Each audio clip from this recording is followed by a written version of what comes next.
Maureen Lunis, and today I'm going to share with you my hobby, which also happens to be the fastest growing hobby in the United States.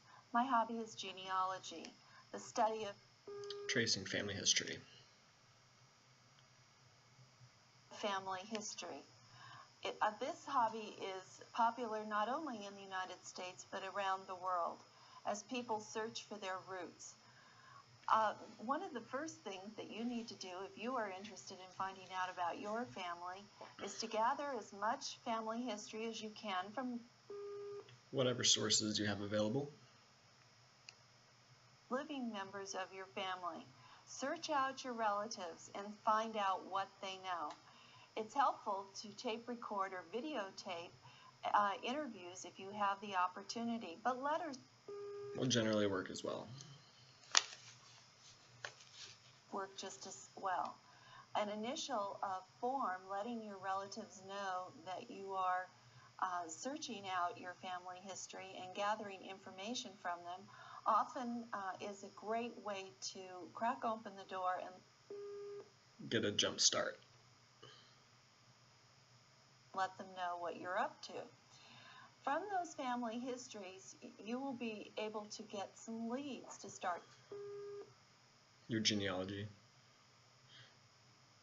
your detective work.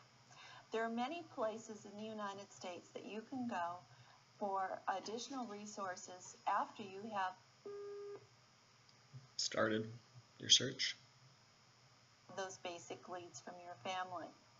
One of the first things you need to do is look at a map and find out not only where the city is that perhaps your ancestor was born, but also what state, where that city is located within the state. You must find out the county name. Now there's some guides that will be of assistance to you, help you with this.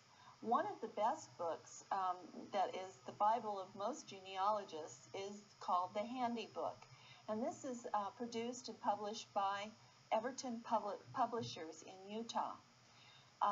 The Handy Book lets you know what county records are available, whether it's birth, death, marriage or death, vital statistics. It lets you know whether a county name has changed. Perhaps your ancestor was born in Greene County in 1880, but in 1879, that county originally was Orange County. You would need to know about that change if you were trying to track them down, trace that ancestor's parents. They would not be found under Greene County at all, but Orange County. Beyond maps and the Handy Book, there are other books that are very important, basic beginner tools for the beginning genealogist. You would need the Red Book, which is by Ancestry Publishers, or a book called The Source. They also have basic maps and other useful tools. Statistics. They tell you where the county seats are located and how you can contact them, including phone numbers, for additional information on how to locate, proceed with your search. Now, we go beyond in government information to states where great archives have compilations of materials available to you. Many of them are free at no charge. You also have the federal government National Archives, which can help you. Both state sources and federal sources have censuses on the states, and those censuses list all kinds of information. Most of your ancestors. you're very easily guided to those resources through indexes and a numbering system and a soundex code, which gives each letter a sound tabulation to make it easy for you to research your family history, your family name. In addition, the federal sources have military and pension records. If you go back to the county seat, you can also, if you can't find your ancestor on the censuses, you can look over all the other records, tax rolls and land records.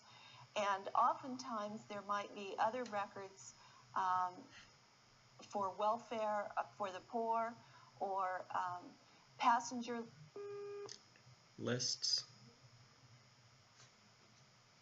that are available to you.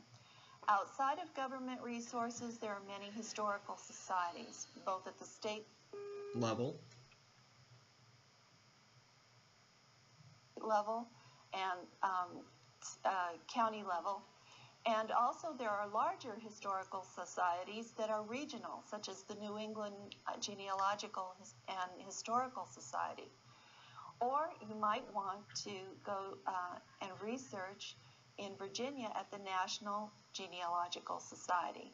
They give you a great deal, number of pointers, and they also, most of these historical societies publish quarterly newsletters which give you new hints, offer query columns where you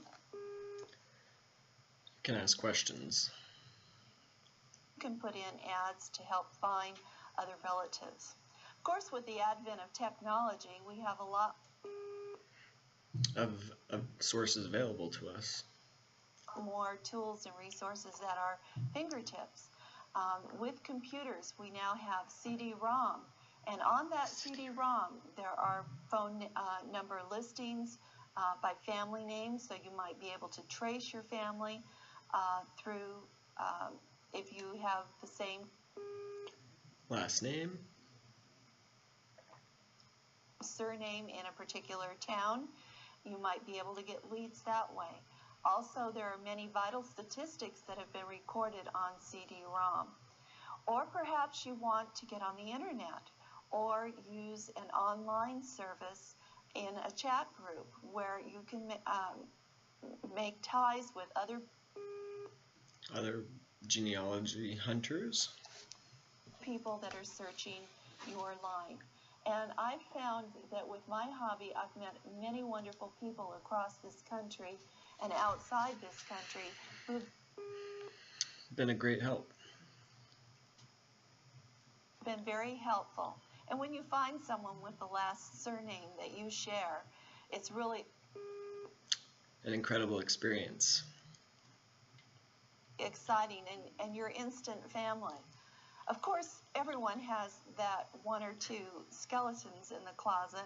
I personally find it more interesting and exciting, and many times informative of the history of a particular country.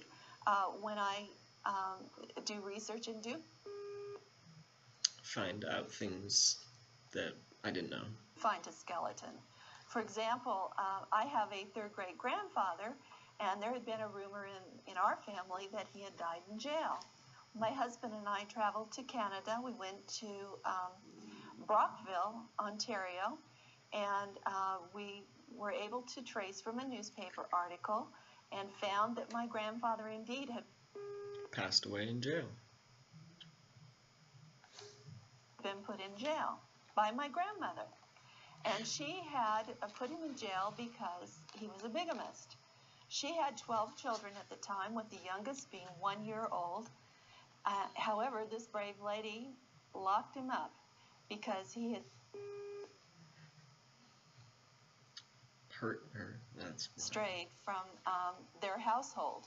Now, when you put that in historical context, it becomes more interesting when you know that at that particular time, in the 1860s in Canada, that divorce was not very common at all. Available to people. And so people took options that They normally wouldn't. we might not take today. As I traced along, Excuse me. I guessed that my grandfather was put into a nearby prison, and the next town over was Kingston, Ontario. And in Kingston, at the federal penitentiary, across the street was The Dutch Bank. an archive. So my husband and I went over there, had a very nice tour of the archive, and went through Their records. the microfilm. From the newspaper article, we were able to trace that indeed He died in jail. my grandfather had been a prisoner there. As we went through the prison records, it was interesting because at that period of time in that culture, part of the punishment for the prisoner was Hard labor. a code of silence. Anytime a prisoner broke that silence, They got time added to their sentence. their words were recorded. So after 130 years, I had my great-great-grandfather's words. And what I came to find out was that he was very ill when he went into prison, and he Made a full recovery.